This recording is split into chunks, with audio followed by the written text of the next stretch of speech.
ഇന്നത്തെ വചനം വിശുദ്ധ ലൂക്കാ എഴുതിയ സുവിശേഷം 8-ാം അധ്യായം 39-ാം വാക്യം. നീ വീട്ടിലേക്ക് തിരിച്ചുപോയി ദൈവം നിനക്ക് ചെയ്തതെന്തെന്ന് അറിയിക്കുക. അവൻ പോയി യേശു തനിക്ക് വേണ്ടി ചെയ്ത കാര്യങ്ങൾ പട്ടണം മുഴുവൻ പ്രസിദ്ധമാക്കി.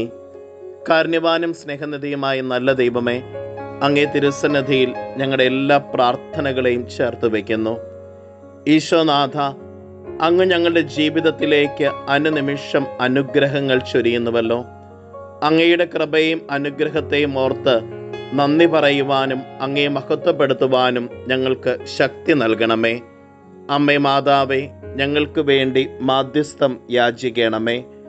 നമ്മുടെ കർത്താവ് ഈശോ മിശിഹായുടെ കൃപയും പിതാവായ ദൈവത്തിൻ്റെ സ്നേഹവും പരിശുദ്ധാത്മാവിൻ്റെ സഹവാസവും നാം എല്ലാവരോടും കൂടെ ഉണ്ടായിരിക്കട്ടെ, ഇപ്പോഴും എപ്പോഴും എന്നേക്കും.